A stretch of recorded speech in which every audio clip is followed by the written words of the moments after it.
Okay. So నేను install చేయించుకోవాలి అని అనుకుంటున్నాను. సో ప్రాసెస్ ఏముంటుంది? ఏం లేదు మీ పవర్ బిల్లు, మీ ఆధార్ కార్డు, మీ బ్యాంక్ పాస్బుక్ తెచ్చారంటే మేము చెక్ చేసి last 24 months power bill check చేసుకొని మీకు ఎంత సిస్టమ్ అని చెప్తాము. దాని ప్రకారం మనం 3 kW అనుకోండి 2,28,000 టాటా సిస్టమ్ అయితే, అదర్స్ అయితే 2 lakhsకి మనం ఇస్తాము.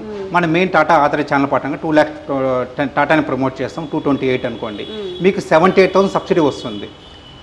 78,000 సబ్సిడీ వస్తుంది. అంటే ఇది ప్రధానమంత్రి స్కీమ్ ఎంత తీసుకున్నానా? 2 lakhs తీసుకున్నా, 3 lakhs ఎంత తీసుకున్నాం. ఇప్పుడు ఏంటంటే మనకి ఇక్కడ లిమిట్ చేశారు 1 కిలోవాట్కి 30,000, 2 కిలోవాట్కి 60,000, 3 కిలోవాట్ అండ్ అబో ఎంత తీసుకున్నా కూడా 78,000 అనేది సబ్సిడీ సీలింగ్ అనమాట.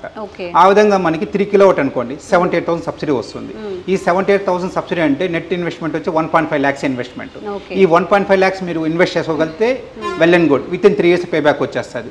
లేదు ఈ 1.5 lakhs మేము ఇన్వెస్ట్ చేసుకోలేము సార్, మీ ఏదైనా బ్యాంక్ లోన్ ఉందంటే వెల్ అండ్ గుడ్, అన్ని బ్యాంక్స్ ఇస్తామా, ఎన్ని ప్రైవేట్ బ్యాంక్స్, నేషనల్ బ్యాంక్స్ అన్ని టైప్ అయినాం. లోన్స్ కూడా ఇస్తున్నాం వితౌట్ ఎనీ కొలెటరల్.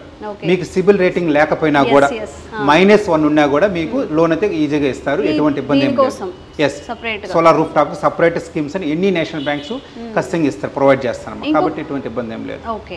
ఇంకొక డౌట్ ఏంటంటే చాలా మందికి ఇంట్లో చాలా ఎలక్ట్రిక్ ఎక్విప్మెంట్ ఉంటుంది, ఎలక్ట్రిక్ వెహికల్ కానివ్వండి, ఫ్రిడ్జ్, ఏసీలు ఇట్లా ఉన్నప్పుడు ఇంత పవర్ అనేది మనం సోలార్ సిస్టమ్ ద్వారా జనరేట్ చేయొచ్చా?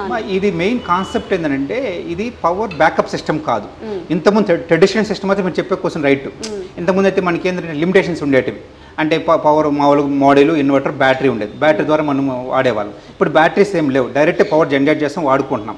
ఈ యొక్క పవర్ని గ్రిడ్ సింక్రనైజ్ చేస్తాం, అనుసంధానం చేస్తున్నాం కాబట్టి ఈ డైరెక్ట్ గ్రిడ్ రెఫరెన్స్ ద్వారా పనిచేస్తుంది. ఇట్ మేబీ ఏసీ కావచ్చు, లిఫ్ట్ కావచ్చు, సోలార్ కార్ కావచ్చు, ఏదన్నా కూడా మనం ఛార్జ్ చేసి వాడుకోవచ్చు.